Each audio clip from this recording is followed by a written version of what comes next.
All right, so welcome to another episode of the Pepper Soup Talk Show, where we bring in the movers and shakers into our black community. Today we are very honored to have Tyrone with us, who is doing an amazing work for the community, and he's really big on creating programs that empower the youth. He's big on doing work that bringing community together, especially the black community, and there's just so many things that he does in addition to just helping the youth. There's also, I know he also got the entrepreneur spirit in him, and you know, he's often that quiet guy, but that has plethora of knowledge and expertise, and he's from Philly. He knows so much about Philly. Today, I hope that you will just pick up your pen and take some notes, because our man Tyrone is about to drop some real knowledge, right? And he's an intellect, but he also like a street intellect as well, right? Yeah, I guess. So get ready with no further ado. Tyrone, welcome to the Pepper Soup Talk Show. Thank you guys. Thank you guys for having me here. I appreciate it. Sure, definitely. So just to get us started, tell us a little bit about yourself, and tell us like where you come from and where were you born. All right, cool. So like you mentioned, I'm originally from Philly. Born 45 years old, so I was born in South Philadelphia. Passyunk Homes, to be more specific. You know, it's a housing development down there. Young mother, young father. Similar story to a lot of people that I kind of help. But born in South Philly originally. Had the privilege to go to Girard College, which is a private boarding school, from the second grade. So I kind of, started off early with the educational piece and kind of being focused on, my studies early, beginning in second grade. Remember traveling, on the bus, since second grade up to school. Moved probably my early years to North Philly, the Badlands, they call it. What is it? Like 9th and Lehigh, Germantown and Lehigh. So I grew up there the early 90s. Attended Westchester University after graduating from Girard College. And after college, found that it was kind of hard. Actually majored in business management. So coming out, I had dreams of starting business in the hood. That was always my thing. Like, see so many, empty establishments and empty businesses. My thing in undergrad was, I want to put, some meat to these businesses that have been vacant in our community for so many years.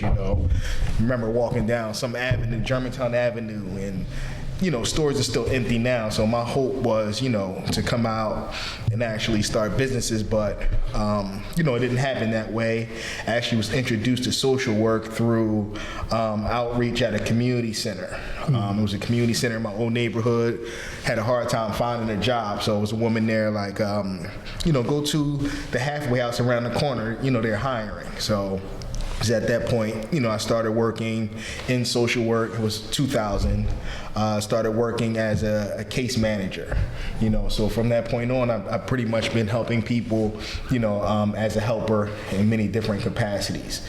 So that's just a little bit about myself. I've been a basketball coach. I actually coached at my alma mater, Girard College, for over 12 years. Won the state championship there as a head coach. In 2009. So, I've done a lot in the community, from whether it's, through my work as an employee, like I said, at the halfway house, or different jobs as a coach, as a mentor, just someone to try to be a positive example in the community. Yes. So real quick, Philly has been developed in the last few years. A lot of, buildings, left and right, everywhere. So how has the, place changed, growing up here in the 90s versus now? And, what's kind of your concerns about the changes you've seen all the years here in Philly? Okay, well, I like it, to tell you honestly. I think that I had the privilege of being able to travel. A close friend of mine from New York City, growing up from boarding school, and it reminds me what happened in Brooklyn. Fort Greene. He was from Fort Greene. It reminds me of that. It reminds me of what was happening in Harlem. You go to D.C., Atlanta, Chicago. So it's just like, to me, it's like Philly is so far behind. So we're almost 10, 15 years. I remember going even Toronto, places like that where, it seems like the cities were so far ahead of us. We would have friends come into town and they're like, man, Philly is so outdated, So really it's like, I feel like we're finally becoming the more progressive city. On the other end, I think that people who are currently in the communities who reside here now don't understand the amount of wealth that they have if they stick around, if they stay around, and access to the resources that are here. So I think it's just that lack of knowledge of the resources, because people are moving in with the businesses and the loans and stuff, and we can have access to those same, loans if we position ourselves the correct way. So we'll talk about that a little later, but that's something that I do myself and some of my partners. We kind of empower people, to put together plans to, make it more structured and presentable when you're going to like a bank for a loan or something like that, but to answer your question, I love it. I think that as a people, we have to evolve, and understand what's going on. But, like I said, it's a couple years behind, so I'm happy to see that it's finally here. That's good. So, Tyrone, you mentioned that you started working at a halfway house. Tell us a little bit about your experience, and how did that sort of experience inspire you to start working with the youth? Okay. And or started your mentorship program? Right. So again, I started working. It was a halfway house. They call it community corrections, but it was a halfway house. The experience was great because, again, it was my first real job out of college, and I was getting the respect out of some of the guys who were incarcerated 15, 20 years. I was 22, 23, and these guys were coming home from incarceration in long stretches, and it's like, I have to try to reach these guys before they get to this point, you know what I mean? So it was at that point I started working with a juvenile population.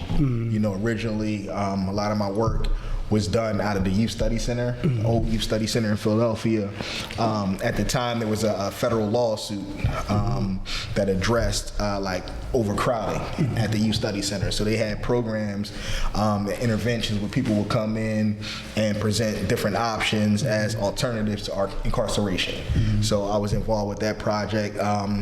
Initially, I was out of San Francisco, and it was at that time that I started to see how smaller type, programs actually had a foothold in Philadelphia. You had programs from out of Florida, out of San Francisco, places like that who had, programs in Philly. And that was something I wanted to do, taking a little bit of my business background and looking at it from an aspect of, okay, we're doing the work, we're reaching out to the youth in Philadelphia, but it's a company out in San Francisco that's actually contracted, and they're hiring us.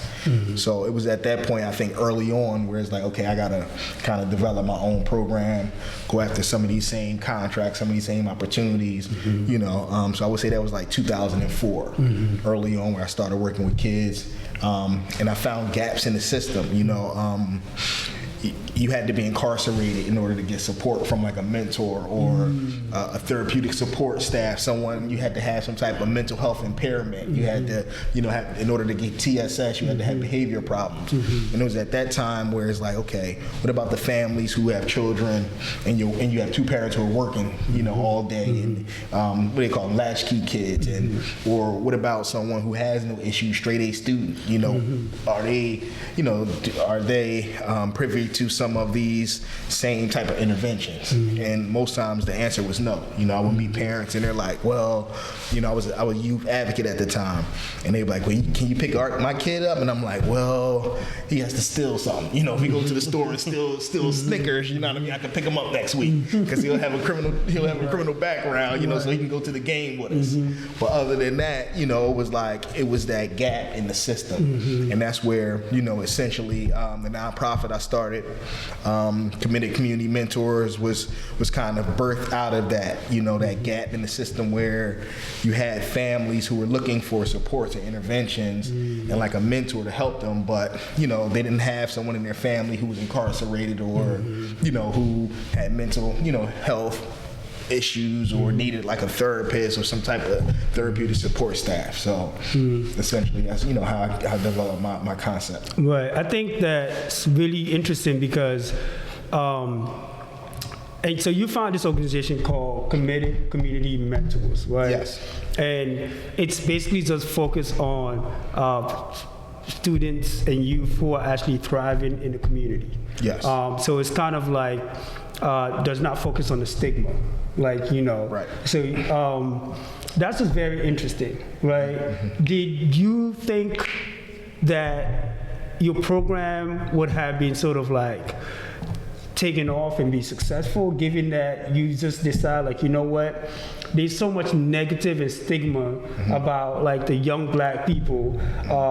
When I focus on them, of course, there's going to be a lot of people out there who are willing to put in the money in this organization, because they sort of label them as vulnerable youth. So it's a lot. You work for a lot of organizations these are vulnerable. There's a lot of exploitation part of this too. Oh yeah. But so talk a little bit about that shift and what were some of the challenges when you started this organization that actually focused on people who are actually doing positive things, right? Especially young people who are doing the right thing in the community.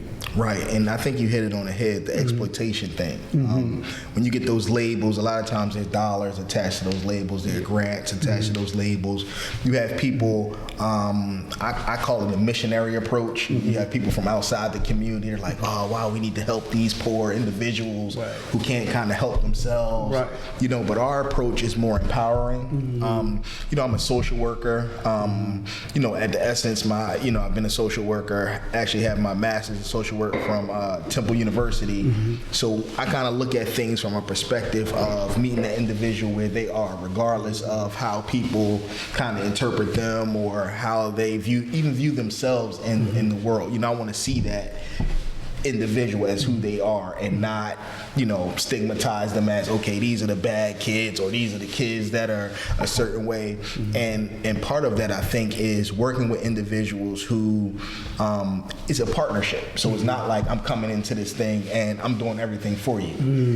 It's like, okay, if you really want this, if you really want these summer jobs or you really want these skills that we're presenting or this entrepreneurship class, we need you to commit to attending 90% of the classes. Or, we have a high school diploma program and it's like, okay, you have to participate in the internship component, so it's like, we're not gonna shortcut things because you're quote unquote the impoverished, population. You can't. So we're not going to handicap you, or we treat everyone the same. We have an all-inclusive type program. So it's not like, we'll accept some people who are extra smart and not accept people who quote unquote are struggling. Again, we try to meet people where they are. So even the struggling folks, if they have some goals of getting to a certain point, kind of help them again where they are, and not, categorize them a certain way. But again, when as a professional in the field, I see a lot of times you have to have that tag or individuals in order to get funding, in order to get, special ed, or, you have to have those stigmas, and it's unfortunate. But again, I operate under the shadows a lot of times. I say, like, my programs are meant for those who are really interested in kind of helping themselves, empowering themselves. Like, I'm not really interested in working with people where you got to convince them, that starting a business is good. Like, you either buying into it or you're not. I need you to either participate or not. Like, I'm not gonna, almost like force you to do something that you may not want to do. Right. But because this program is available, right, it's like, okay, you can attend. It's for people, meant for people who really want to do it. Right. So. And this is why, like, we just so excited and grateful to have you on this talk show, because it's a lot of people's understanding of Philly is what they see on the news and what drives in the news. Usually is like the violence, the crime, the gun violence. It's summertime, like the bikers and all that. But often people who are overlooked or don't understand, like, there's actually a lot of people like you, Tyrone, who actually are Philly native and who are actually out here doing some really good work. So we appreciate you again for being on this talk show. And so expand a little bit about on how does your program works. Okay. So essentially, like I said, we started off at the root as a mentoring program. I found that, the concept of working people, where they are, working from a strength-based perspective, we had a model, we had something that was a tangible asset that we can kind of take as an organization. So we essentially started partnering with different organizations in the community, like group homes. So we implemented, our social work concept of, we're not accepting these children in as, crazy or, delinquent. We're accepting them as, individuals, and we're training the staff to accept them. And we're implementing different models and, restorative practices, restorative approaches to the group home. I partnered with I guess it would be child welfare related organization, Eddie's House, and we do family conferencing. So essentially what we've done is we've partnered with different organizations in the community through the RFP process, the request for proposal. I'm a contractor in the city right now, subcontracting primarily as a social work organization, partnering. Say you had a financial education organization, and you're like, listen, I want to, get involved in the community. We would essentially partner and say, okay, this is how a model that we could present, to some schools that I have partnership with, so that's the way that we've been working. So we have, like I said, child welfare. We have a shelter we got involved with. There was a request for proposal two years ago where you had the older, you had a lot of individuals who were down on the Parkway homeless, living in the tents.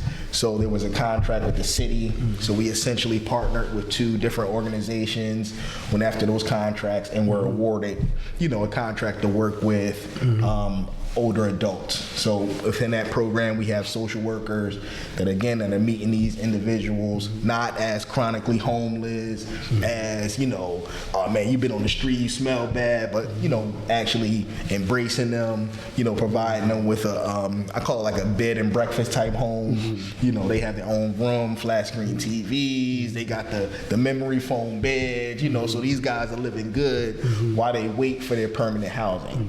But again, we infuse committed community mentors. We, the partner with the homeless program, she, dealt with veterans. So, social work veterans, we wanted to combine to address homelessness. So basically that's how we operate through that, either subcontracting or, again, applying, for grants, either federal contracts and things of that nature. Go ahead, Toby. So one thing that, stood out to me when you were discussing how you interact with the community, you said you accept the kids for who they are instead of trying to label them as something else. Exactly. And I think that's kind of a key difference, especially with the youth. You see a lot of, I'm not in the industry, but growing up, you see a lot of, adults trying to clash with the kids or, break them into what they want them to be instead of just letting them be who they are and showing them the way to go. And with that kind of mindset, how were you able to did you always have that mindset, or how was that shifted through your process in this industry? Okay, so I would say that I've always been a person that's been empathetic. Like someone who's listening more than you have some people who come in, they know it already. You know what I'm saying? I've always been the type of person, but I think through my studies, through grad school, because again, business is different from social work. Business is bottom line. You either getting a job done or you're not.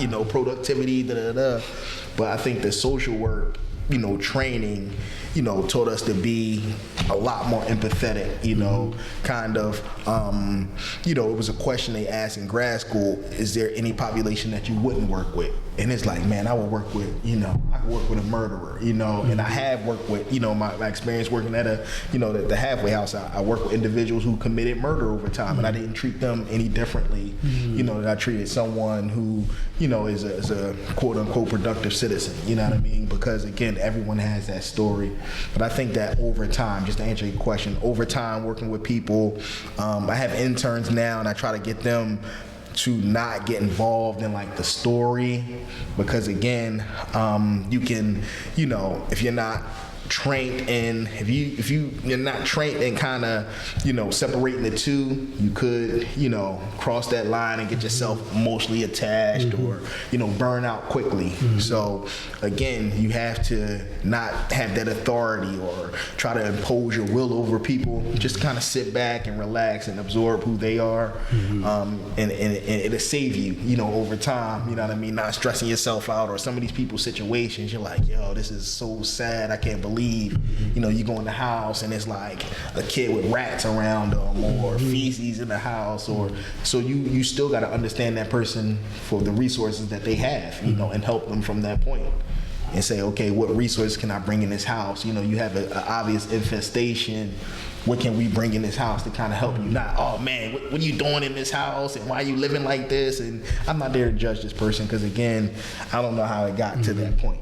But I think, just to answer your question, I think it's been training, but also just being naturally empathetic and understanding, like, listen, everybody's not going to be where I'm at in life. You know what I'm saying? So.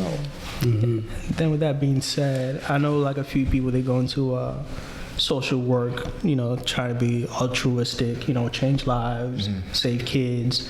But there's things that they witness that, kind of breaks, people's spirit. And, being in this industry, for the time you've been, I think 20 years or so. Yeah, I've been in 20 years. Yeah. How were you able to, keep yourself together and with all the things you've seen, not, break into the system or break into, the things that go on around you? Again, I think that you have to, just like a police officer or you have to take off that suit. Like, if I'm dealing with families and I'm dealing with issues, I can't take that home with me. Self-care, you have to like do something to relax, to kind of get away from it. I know at one point in my life, I was just doing social work, and it was like overwhelming. Now I'll take some time off and do other stuff. You got to get with your family. You can't, and again, you can't take things personal, A lot of times as helpers or people in the helping field will feel that we'll take personal responsibility for your success. And it's like, okay, this person had some, responsibility in their own success also. So you can't really change someone, for example, who doesn't follow steps, or if there's no agreement and things that we're going to work on together. I can't just tell you what to do to answer all your problems. You know what I'm saying? But if you think you're the type of person that they're not listening to me, I'm trying to tell them that they need to do this and they need to do that, then you're going to, it's going to be a constant power struggle between you and the person you're trying to help. And that's never a good thing. Again, like I see people in the field who necessarily don't have that training, and it's like they take this person to every appointment, and now it's like the person won't stop calling me. It's like, okay, because you've enabled them, you know what I mean? You haven't really worked with them from an empowering perspective. So now you can't leave them, because even if you try to go, they're like, I still don't know how to make this appointment, or I don't know how to get to this place. So again, there are ways that, you help yourself not to get burnt out, but to kind of keep that line, that professionalism, and I call it professional self. You know, you gotta, when I go home, I take my suit off, and I'm, you know, I can't think about the family that's not eating, because at night I'm like, damn, I got a full plate, and I know 4 families that ain't eating tonight, and it's like, oh man, let me take this plate and go feed them. Like, I'll be out all night trying to feed people, as opposed to saying, okay, I can only, you know, do so much. You know what I mean? So. Right, and then, Tyrone, for me, like, I sit here, I'm listening to you. A lot of what you share is also like reflective of like the work that I do.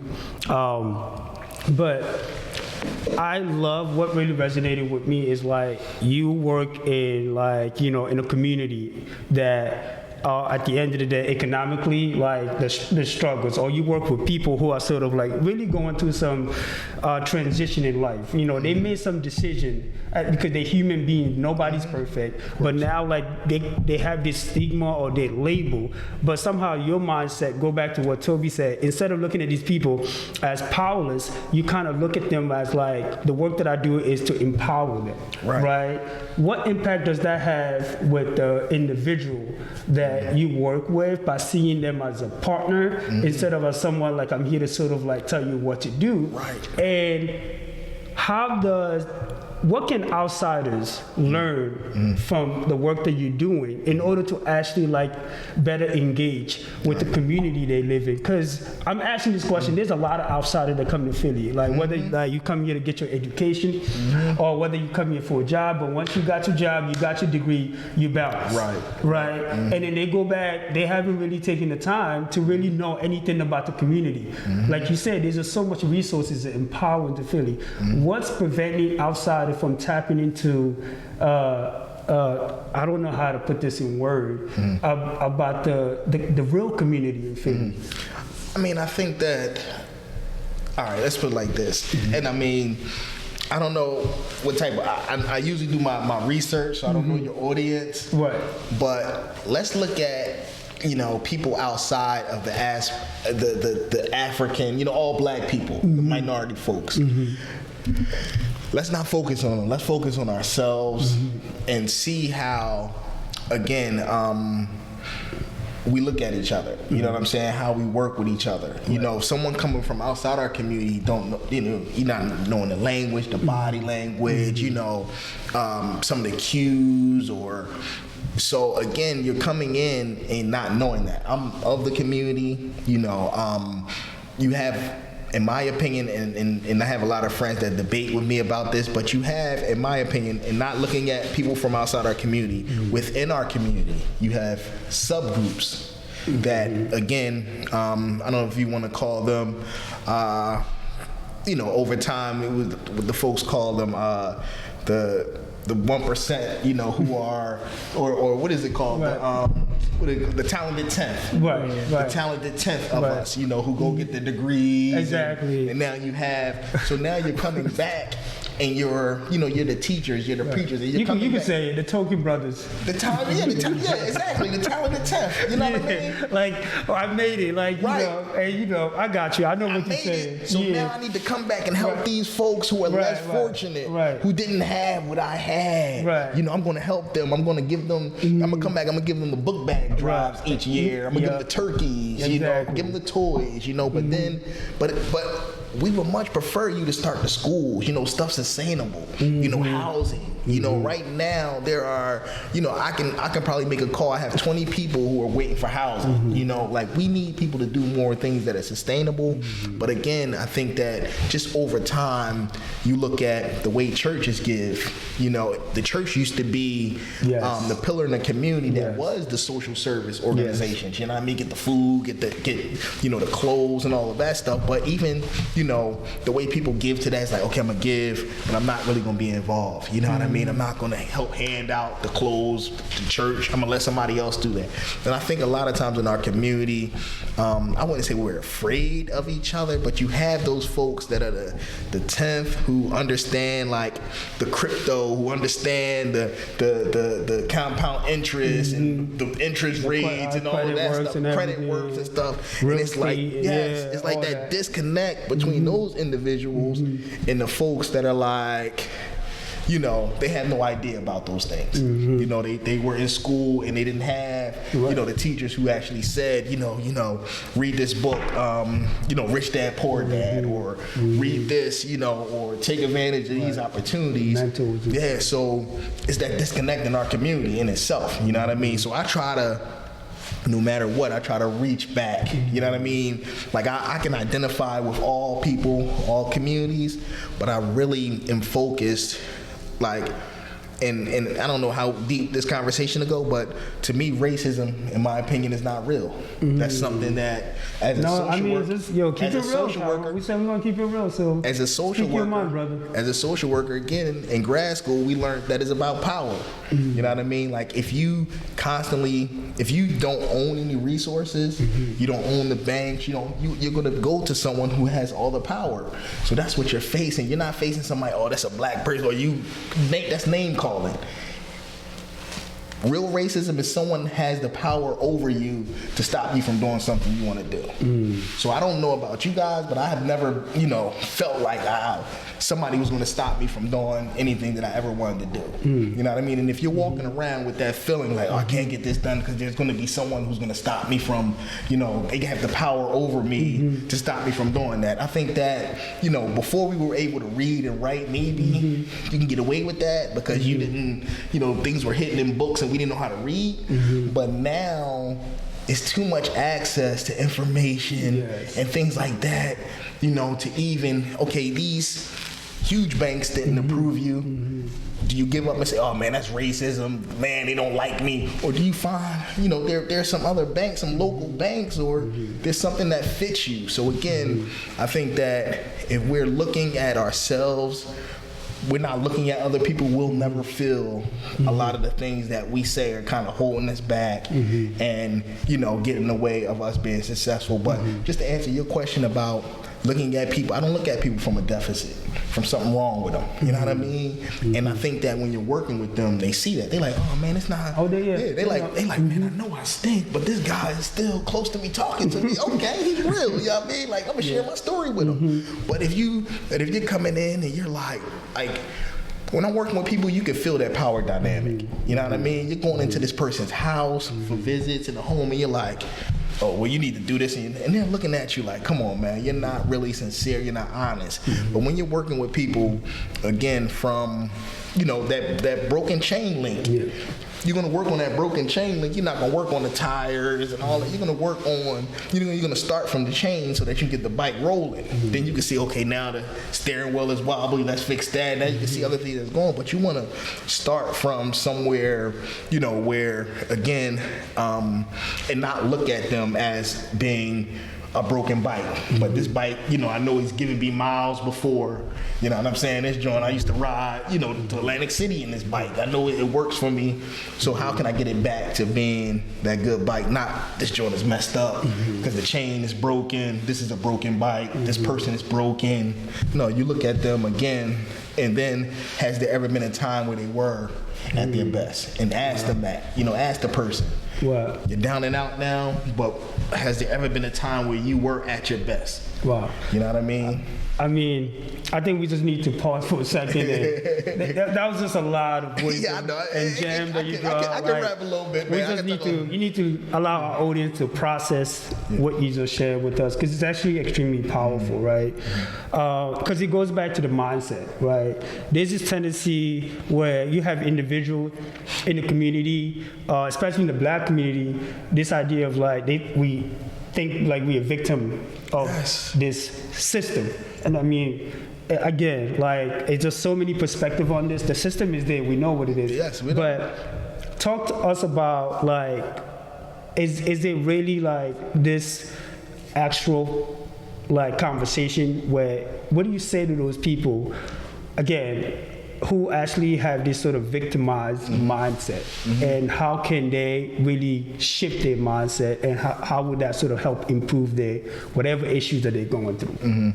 Again, you just want to, I think, the power dynamics, you just want to, empower people to know that you are in control of a lot of your destiny. You know what I mean? Not looking at other people from the outside on who can stop you from doing this, or it's a lot of, your goals. Like, I can't really walk your path. You know what I mean? Only you can really walk that. And that, again, that's, I mean, I don't know how else to explain that. You know what I'm saying? Right.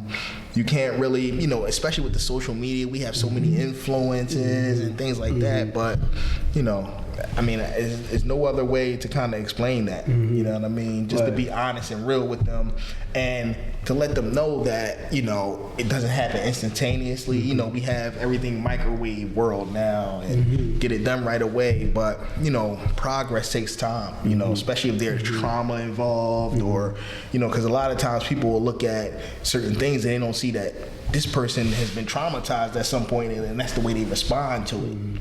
You know what I mean? So as a social worker, we kind of figure all that stuff in, and that's why the more you listen and understand, they call it motivational interviewing. The more you can interview people and kind of understand who they are, then you can start, okay, that's why this person thinks this way, or that's why things are this way, and maybe this approach, you know, helps, you know, a little bit more. But just understanding that, again, a lot of those dynamics, like, you know, when people say, Ty, what you mean? And I've had debates with racism is not fake, man. What about the, you know, only people can live in this certain neighborhood? How is that? And I'm like, okay, those things existed, but again, who owned the banks who made those decisions to give people the loans? And how many of us are starting banks? You know, I would much rather see the argument go to people in our community who have the power to start banks and things, to, as opposed to looking at it, that's like you looking on your porch and saying, man, that person's house is better, as opposed to improving your own house. Like, how can I make my house better? You always at my house, like, oh man, you got a nice fridge, you got a nice this. How about, you know, you start working on your fridge in your house, you know, to make, so again, just looking at yourself in a lens that is, you know, the things that you own. One of my coaches growing up always said, you know, even if you're a homeless man, have the best box, you know, the best, get a refrigerator box, because it's the biggest, you can put your most stuff in there, you know, whatever it is that you're going to do, be the best at it, you know what I'm saying? So again, other than being a murderer or something, you don't want to be the best murderer, but again, if you want to, you know, be, whatever it is, you know, even if you're homeless, you know, have the best, you know, have some crates set up where you have somebody walk by your stuff, they're like, man, that guy's, you know, but again, have pride in what you do no matter what, you know, and don't look at yourself from, you know, a deficit perspective. Right. And I think the other thing that we also need to talk about is, like, you know, in the sort of like in the Black community in particular, there are people who actually work really hard to achieve their goal to be where they're at. But also, like, when you get to that space, there's this tendency where you've been told, like, you need to be humble, or you kind of afraid to really showcase your success because you're afraid, like, you know, somebody have some sort of ill intent or trying to go, or what you call them, haters and stuff like that. So, like, what do you say to those individuals out there who kind of like afraid to really show off or really show their success and really show because I do think, like, exposure and perspective matters, right? Okay, and, like, you know, if young people see, like, you know, someone who is a business person that happens to be, that looks just like you and me, that sends a strong message, right? Without a doubt. Without, like, what they used to be seeing, like someone in a nice fancy car, like, you know, the flashy, all of that. So how do we sort of, like, get to the point where we actually celebrating those folks who are, like, in the community that are just not out there being flashy, right? That's just on the background, like, you know, how do we empower those people? So I think that those people have to stick around for one, you know, in my opinion, right? You know, because you just don't see them, you know what I'm saying, right? Like, or if you do, like, people say, oh man, and I've heard that before, oh, you're an educated thug, or you're, nah, man, like, I'm just sticking around, you know what I mean? I can, you know, speak, I'm culturally competent, you know what I mean? But I also have trainings, I have skills. We need those people to stick around. Like, we need the teachers to have the nice house, you know what I mean? To have a reliable car, for the people around the block to say, man, that's a dude getting there. What do he do for a living? Oh, he's a teacher? Okay, wow. You know what I'm saying? But they're sticking around. You know what I mean? Like, I think you hit it on the head when you said a lot of our folks, and I mean, I'm not even gonna say a lot because I don't really know the statistics behind it, but I know a lot of people, their thing is to get out the hood. You know what I'm saying? Yeah, get out the hood. But if you notice, people value the hood more than we value it a lot of times. You know what I'm saying? People who grew up in those neighborhoods, oh man, this is bad, but other people are moving in. Yeah. So again, if we value what we have, man. And like you said, and just stick around and stay. You will see like the outcome of the community actually like getting better. Right. You know, and you see, because like, you know, we've been talking a lot about this in our talk show about like, you know, you got to find something you love doing, and I think our previous guests just nailed this. It's like, find something like to build the community, because the wealth is in the community. Right. You know, it's not so much about the wealth. It's like there's individual wealth, and then of course like people have a reason to just like be like, yo, I'm successful. Let me move to New York. Let me move to DC. But the wealth is in the community, right? We don't have community anymore. That's the thing. We used to have, you know, certain boundaries, or you knew where, you know. I mean, you hear old folks saying it. I mean, I'm 45, and at some point, like, and I'll admit, when I was in the housing projects, you had a community down there. You knew where the lady had the candy store. You had somebody who had the Sunday service. Like, we were more connected in the housing projects. Once you start moving out, and you know, people isolate themselves. You know what I mean? And it's not a community anymore, really. It's people, individuals doing their own thing. Right. So that just actually pushed me to my next question. You say we actually don't have community anymore. That kind of makes me scared a little bit. I'm a little bit feared, because I know the importance of a community. The pandemics came, COVID came, and COVID reveals a lot of things. So share a little bit about your perspective on the impact of COVID and how that kind of affect the people that you've been working with. And what are some takeaway that you think, based on as someone who is like in the community, you have your eyes and ear. What are some of the takeaway that we should learn from COVID, from a community perspective? From a community perspective, I think what COVID kind of showed us was that I'm big on social capital.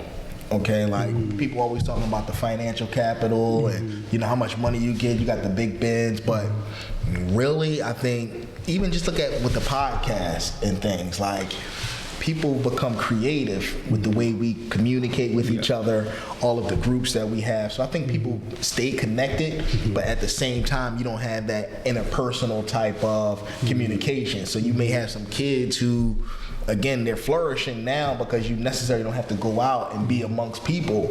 But there are times where you're going to have to go out and kind of be amongst people. So I think that during COVID, we were creative in finding, you know, work from home, the Zoom things, all the, you know, the podcasts and the different things that people were able to do while they were in the home. I think we're a resilient people, so we're going to adjust, you know. And I think that, again, it was a good thing because you had an opportunity to see these things at home. You didn't have to go anywhere. But at the same time, you know, I think that we're going to see things around like health. You know, people sat and really did nothing for years, you know, just that engagement. You know, you have some kids, I just started working, have a contract now working in the school doing social work, and you could tell they're like socially awkward because they're getting back with their friends after being away for like 2 years, you know what I mean? So it's a lot of touching and playing, and it's like, yo, like you guys haven't seen it, and then you forgot, like, oh no, you haven't seen each other. You know what I mean? You've been on, you know, the screen, you know what I mean? Then in the summertime, you haven't been out. So, but I think that it's shown us, I don't know if you guys have ever seen, read the book 4 Hour Work Week, where they talk about, you know, basically almost like multitasking, being able to start up your own t-shirt business where you have all the mechanisms to get residual income. But I think that the pandemic was like that environment where you were able to get different hustles, and, you know, you work your main job, but, you know, you got you know, something on the side, or, you know, all those types of things. So it brought out the best in us. And then, you know, I think that, you know, it's brought out the worst in us as well. But, you know, the pandemic, again, we're resilient people. This is not the first time it's happened. You know what I mean? And, you know, hopefully it's over with. We don't have a second coming of it. But, you know, I would love to see us get out, man. I'm a type of person. I'm a more, you know. But I think we did build our own communities, though. You have your own online communities, like, you know, but people aren't connected. You know what I'm saying? Right. It just, it's just interesting when people are confronted with challenges that everyone face regardless of your status and race, and you kind of see this human side of people emerging. Like you said, the word resilience. It's also getting to the point where, like, you know, of course you hear the news, oh, there's going to be another surge, but I'm just, people respond to it now is like, okay, like, I'm gonna keep doing me. I'm gonna be all right, you know. Right. So, like, you know, it's just really, like you say, even though the virus is horrible and stuff like that, but it sort of have been like brought the best out of us. So hopefully, like. And what I don't like, though, is this was a great time for as a country show us how to be healthy. Like at no point. Oh yeah, let's talk about that. Yep. At no point did we ever hear like, yo, these are the ways that you build your natural immunities. Right. You know what I mean? Oh, mental health, for example. Your mental health, oh my or goodness. any of that. Yeah. You know what I mean? So it was a great opportunity for us to do that, and I think we kind of failed at that. Yeah.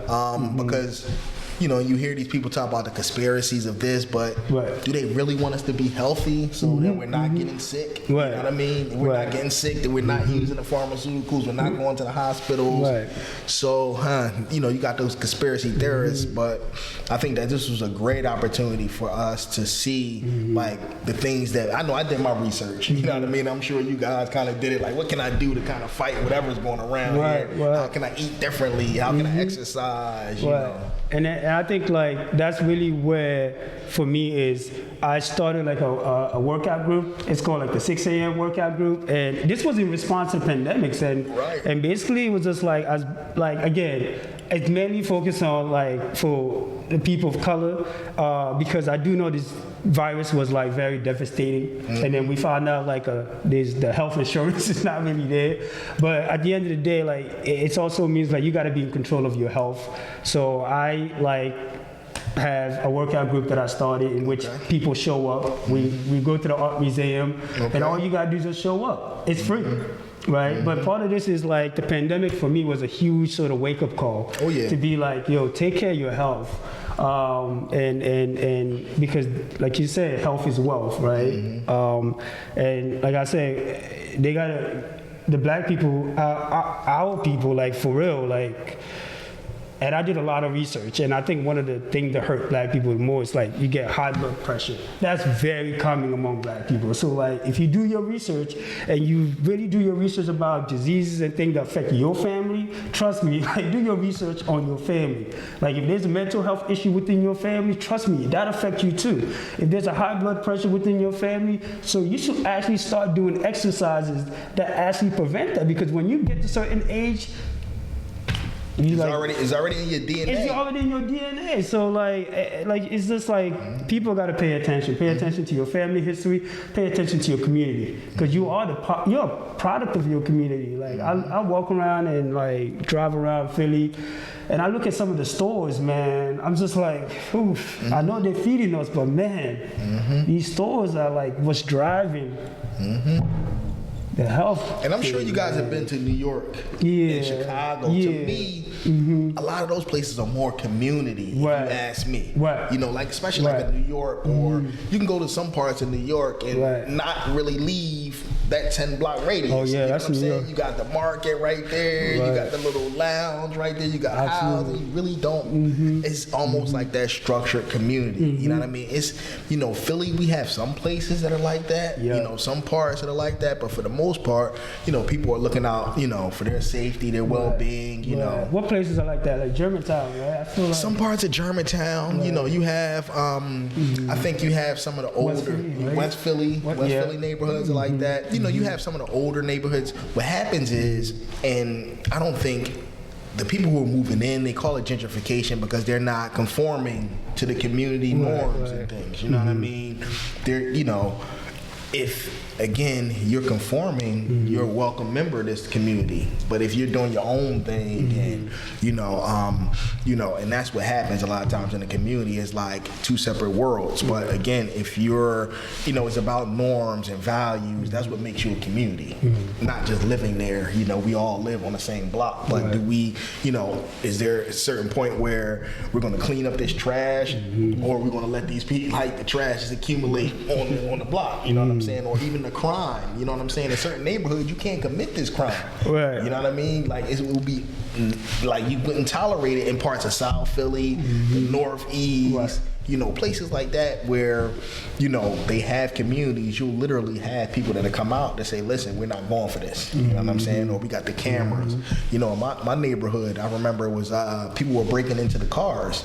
They had a community meeting and people were like, listen, I had the camera, like we lit it, and we had police officers there. I'm like, wow, this is a community. Like, yo, this works. You know what I'm saying? So people are like, yo, yeah, I saw the guy entering the block on this. I got him on camera. I'm like, I'm in this meeting like, wow, this when I first moved there. I'm like, wow, this is something unusual. And they're like, well, we demand more patrols. Y'all need to be here at da-da-da. Like, people do that with their schools in certain communities. Like, you're not going to just... We run this school. You're not going to run us. Like, you have parents that are at the meetings. That's when you have a community. Other places like, nah, we just going to send our kids to school, regardless of what they teach them. You know, you're not involved with that decision making. Those are the differences. You know what I'm saying? Absolutely. It just reminded me, like, when you move into a neighborhood, just take a moment to go say hello to your neighbor, right? You know, it's like your neighbor is actually... They watching out for you, right? You know, and especially that old man who's just out there chilling. Exactly. He's retired. Yeah, exactly. He's retired. He's retired stuff. Nobody talks to him, but go talk to him. You realize, like, yo, he's out here. He knows everything that's going on. Who goes in and out. You know, it's just simple common sense things that I love, Tyrone, what you've been sharing with us so far. Toby, do you want to jump in? So I know we've been talking for a little bit, but there's one issue we should cover before, you know, closing, and it's just, you know, mental health in the Black community. Especially with the pandemic, it kind of heightened across all of America, and you saw a spike of, you know, let's say drug abuse, depression, suicide, just variety of things. And within your profession, how have you witnessed its, I guess, spike change during the pandemic, and what are some of your concerns? How do you think you can combat this within the community? Yeah, that's a good question. Yeah, I've definitely seen changes. Again, people aren't as connected. You know, you have a lot of folks who lost loved ones, so you're experiencing loss, grief during this time. You know, in grad school, we learn, like, even if you break your foot and you lose, you know, you have a cast, or you're losing some mobility, so that's loss. So with this pandemic, you know, you're not going out, you know, you're experiencing loss of your freedom. Like, so people, you know, your anxiety builds up, you know, the ways that you cope, you know, domestic violence in the home, you know, before it may have been an argument. Now you're cooped up in the house, you can't leave. It's like, okay. And if you're not, you know, prepared and able to cope with the way that you're feeling, you know, you may revert back to the ways that, you know, are destructive, you know. So I think that you definitely saw spikes, you know, during the pandemic, but ways that you can, like, I guess, address those issues. Essentially, you have to identify ways to better, you know, deal with those, better cope, you know, because the one thing, and I'm a social worker, but I'm more on the management and planning side, but there were a few, you know, therapy classes, and one of the things that I actually held on to is something called cognitive behavior therapy, CBT. And your cognition is your thoughts. So basically, all it says is things are going to happen. Only thing you really control is your mind, like your thoughts around the things that are happening and your reaction. That's really all you can control. So again, if you have someone who's a drunk or an alcoholic and you got to come home to them every day, you know that this person is not going to change. Really, you just got to prepare yourself. Okay, I'm going home to this drunk. Am I going to, you know, push them over and holler at them every time I see them? But again, if you're thinking about how you're going to react to things, you know, ongoingly, you're able to kind of to mediate, like to you know, control that. But if you just automatically rash out at everything, you know what I mean, you're not thinking. So people need to just kind of, you know, think more before you react. I know it's simple, but just your thoughts behind your reactions a lot of times will save you, you know. And CBT is used with, you know, violence prevention and drugs and alcohol, other mental health, because again, it gets you to just basically think and sit back and say, okay, am I overreacting? You know, she just burnt some toast. You know, like, am I going to throw the toaster, you know, and through the window, or am I going to attack this person? Because, you know, you just sit back and think. So I think that's one of the ways, and it sounds strange, but we need more hidden type therapy. You know what I'm saying? Like in our community, a lot of times you see therapy, oh, ain't nothing wrong with me, you know what I'm saying? But really a therapist is really empowering you to address your own situations. You're not sitting in front of somebody that's telling you, okay, they're not solving your problems for you. They're sitting back saying, okay, they're observing, and then saying to you, well, what have you found to be effective? You know what I'm saying? They're kind of empowering, like we talked about this word empowering you. So it's almost like self-regulating. You know what I mean? When I'm in this situation, what can I do to kind of self-regulate myself so that I don't overreact, or so that I don't, you know, because I know I have a temper, you know, as opposed to me showing it this way. So you have to think of ways to kind of intervene with yourself and sort of like self-regulate, so that if you are feeling overwhelmed, you know, from being in the house, and you're used to being free, you got to find something that's going to give you the outlet. Can you work out? You know, is there something in the house that you can do? Can you, you know, start a podcast? You know what I mean? There's a lot of people that did stuff, you know, and you're like, wow, artists, a lot of times, your art and your singing and your poetry is out of that space where it's like, okay, this is a way that I'm coping with how I'm feeling.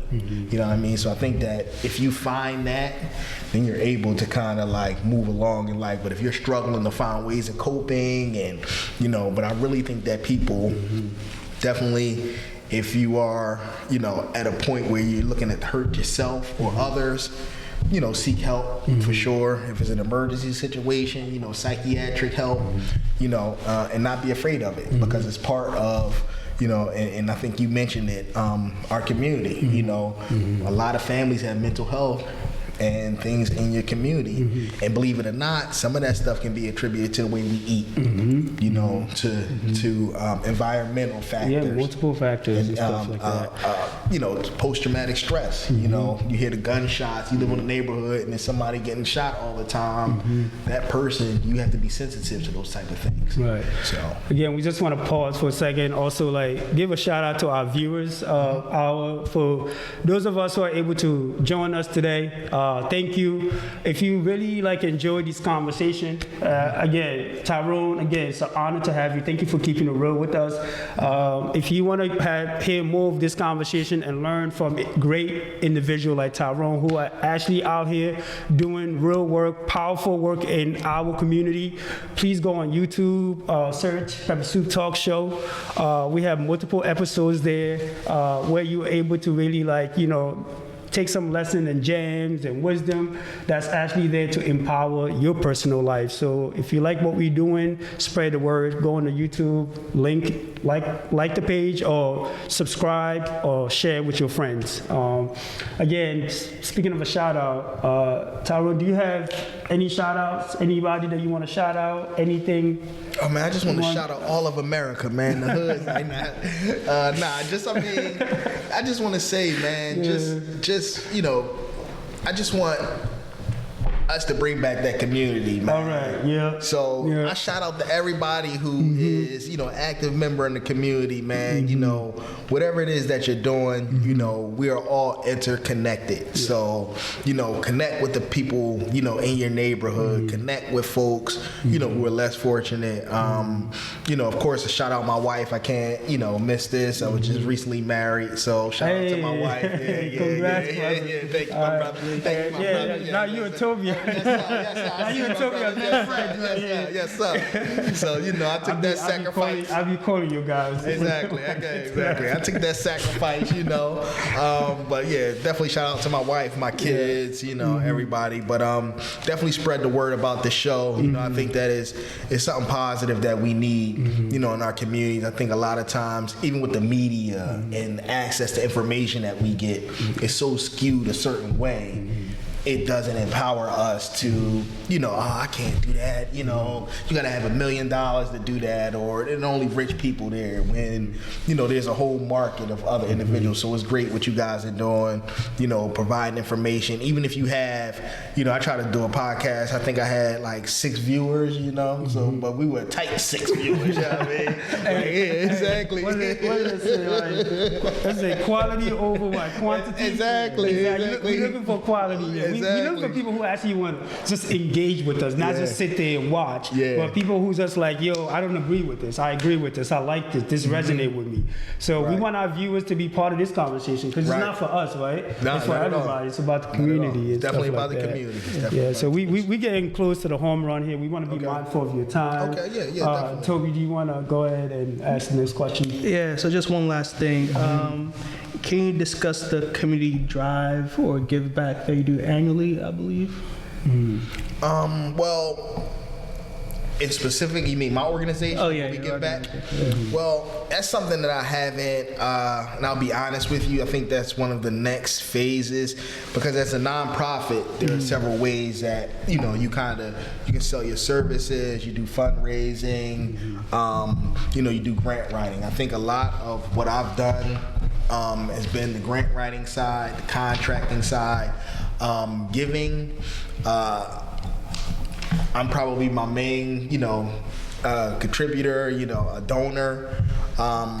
This year we are focusing definitely on some more fundraising, but I think that as a community, when we speak of community, there are ways that we can, start schools and effectively like raise money to like improve things that we don't. For example, education improvement tax credits. You have businesses who can essentially, contribute their tax burden to your nonprofit. For example, if you're in school or you're looking to improve a school as opposed to paying the state of Pennsylvania.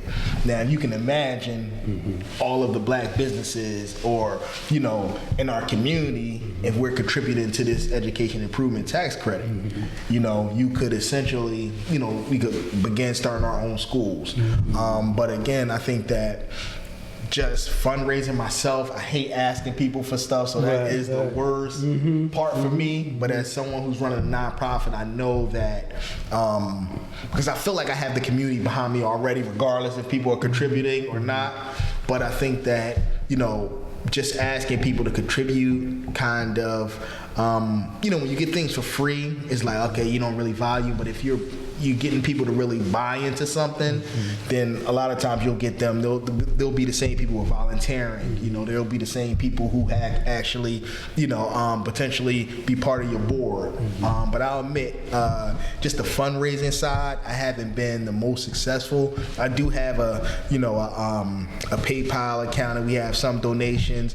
Eventually, I would like to get connected with. Can you shout that out if people want to? Oh yeah, definitely. If you want to contribute, you go to the website, www.committedcommunitymentors.org, and that's mentors with an S, all one word. And give a small donation.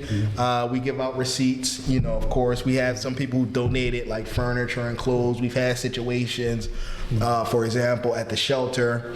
And again, I always feel like I have a community behind me. I asked folks to kind of donate flat screen TVs for our guys in the shelter, and we were able to, within a week, raise enough, for every guy to have a flat screen TV. So it's those times when I do need it, but I think consistently, I may need to start like doing some events, or, we have a beautiful space here, so we may, do some more fundraising things here. But that fundraising piece is something I definitely need to try to work on, and I'm glad you brought that up. Right, and also I think, Tyrone, you also someone at the end of the day like who just knows the community, and if there's anybody who wants to actually make some positive impact in the community, you actually someone to go to, so you could like direct them and provide them on how they could be helpful. Oh yeah, without a doubt. How can just people connect with you? Okay, yeah. So again, the website, you can always connect there. www.committedcommunitymentors.org. You can always email me. My personal email is Tyrone_Morris_MSW at AOL. I'm an old head. head, so I still got the AOL account, AOL.com, and I'm pretty open and receptive. You know, you give me a call 215-519-2235, and I'm pretty open. You know, a lot of times I have people who come to me saying, you know, I want to open up this group home, or I want to, you know, help the poor. I want to do this, and we kind of structure them in a way where, you know, you're not spending your own resources, that we're trying to connect you with different contracts and, you know, different grant opportunities. You know, there's a lot that I do, you know, under the table and not seeing like I'm not charging for services. Right. You know, I think, for example, since last summer, we've started over 35 businesses. Wow. And we haven't charged, you know, one dime. So again, we're using grant money and money, you know, meant for the community, and helping people to start businesses. So again, if people are looking to either, you know, start a business, if I don't know, you know, there are people that I know in the community who, you know, I kind of, you know, match. I call myself a poor man's power broker. You know, you had those people that set up deals and stuff like that. You know what I mean? I consider myself a poor man's power broker. So, you know, if you're in the community and you feel like, oh man, I want to do this project, you know, sometimes it may be overwhelming, but let's sit and kind of talk and strategize to see if it's something that we can actually do. Excellent. You know? Again, Tyrone, thank you. Appreciate you so much for coming to our talk show. You dropped a lot of gems.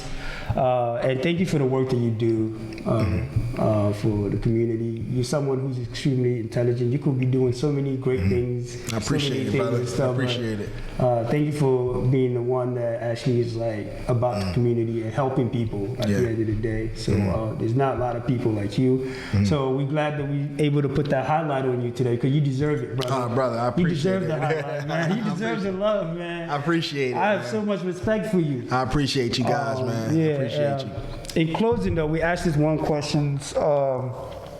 Given everything that you known, everything that you have learned, all your work experience, both professionally and personal, we want you to think of, what's the crazy year? 13-year-old version of yourself. Okay. Right? Got you.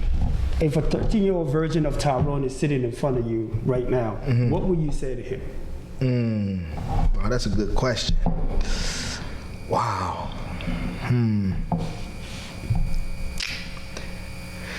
See, that's the thing. I don't know, because I don't want to give him the bad advice and end up not where, you know, because I kind of like where I'm at right now. But I probably would tell the 13-year-old me, because I don't think I take things more seriously. You know, I think that you know, I probably could have started my entrepreneurial, you know, journey a lot sooner. You know, some of the lessons that I learned over life is like, okay, I didn't take them seriously. You know, when people said it was like, let me learn on my own. I never was the type to get into crime or anything like that. But, you know, I would tell the 13-year-old me, you know, to kind of take things seriously. You know, some things, maybe, you know, like, if I wanted to do the entrepreneurship thing, to start a business, you know, like, even though I've had businesses like shoe shining kits, you know, from when I was younger, I think, again, I would tell myself to be a little bit more serious about it, you know, investing, you know, right out of college, maybe get with some of my homies and we put some stuff together, you know what I mean? So, you know, basically like take your dream seriously. Right. Take your goals seriously, right? Like sometimes, like, you know, I work with, you know, young people all the time, and I just tell them, like, what do you want to do? What do you care about? Take it seriously. So thank you. Thank you for sharing that. And that was powerful to hear. Yeah. All right. And thank you guys for having me, man. I really appreciate this. Like I said, you know, and I hope your viewers got something out of today. I think part of what I want to do, again, is bridge the community, man, because we got those folks who got it. You know, those you know, those talented 10th. Yeah. You know, we can't forget about the folks, because we're, in my opinion, we're just as strong as our weakest link. You know what I mean? Amen. If as a community we're just looked at as the poor folks, the uneducated folks, even if you make it, you're gonna make it, but you're gonna be one of the ones who made it from the poor folks, Right. from the folks. As Right. long as we keep that, But you have to mentality. want it. You have to want it, though. Oh yeah, right? without a 'Cause doubt. I feel like the talented 10, I ain't sitting there. They want it. Yeah, they're they not want chilling. it. They're Yeah. busy. Oh yeah, they They working. But my you thing gotta is want they're it, though. working. That's what but I think. we gotta show the folks who, because they think the other folks don't think that work is gonna matter. You know what I'm saying? So we gotta show them other folks like, yo, your work. Don't just sit there and ask for a handout. Right, You know what I mean? right, Now right, if absolutely. if they want to get left behind, we're gonna leave them behind. But let's give some type of meaningful reach back. You know what I mean? An opportunity. Right, and not the Right. book bags Right. and the turkeys and Right. all of that stuff, man. Because to me, it's cool, but it's not sustainable. Right. You know what I'm saying? So we close out with that. It's not sustainable, man. So think for long term, not for short term. Exactly. Because you poverty pimping. You heard that term before. Poverty. See, that's another episode. Why didn't you say that earlier, man? What are you doing? Poverty pimping. We get to a whole new. We'll be here for 3 days, my brother. You know what? We ain't done yet. I thought we were done. You poverty pimping. No, poverty what do you pimping, mean by man. Poverty pimping means, again, the money is in the community. The money is identifying these folks as poor, but you're not really trying to change them. You know what I mean? You just putting things there. It ain't about the life. Yeah, you're not changing folks. You're just putting things there where you have a repeat customer. Right. You know what I mean? Like the drug dealer never really wants or the pimp is not going to empower the woman to lead. They don't want to teach you the skill set and show you the way. No, they ain't gonna show you the way. They gonna show you how to be the employee. Right. You know what I mean? All our schools gonna show us to be the employee. Right. You know what I'm saying? Like you're not gonna teach the skills to really get people. That's what knowledge matters. Oh, without a doubt, man. But yeah, the poverty pimps, and as a small nonprofit, we're always competing with those big out of county nonprofits who come in and they see, we see these poor, mentally ill, drug addicted folks, and we know where this money is at. We know there's a $2 million contract to help these folks.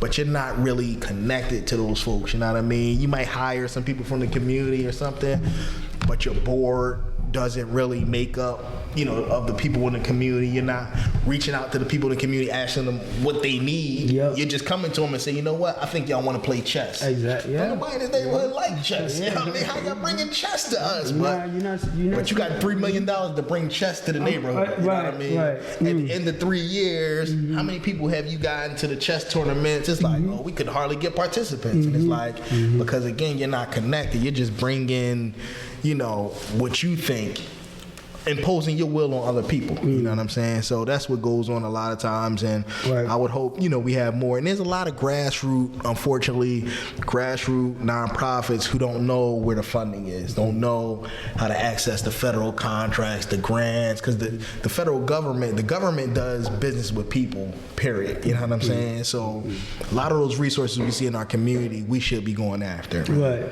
But I'm gonna leave y'all alone because we can talk all night. Nah, brother. man, Just bring me on another episode in the year. You know what I'm saying? Bring me on another episode. It definitely gonna be part 2. Because I love what you guys are doing, man. Right. Because Appreciate you, brother. I Appreciate definitely you. love it.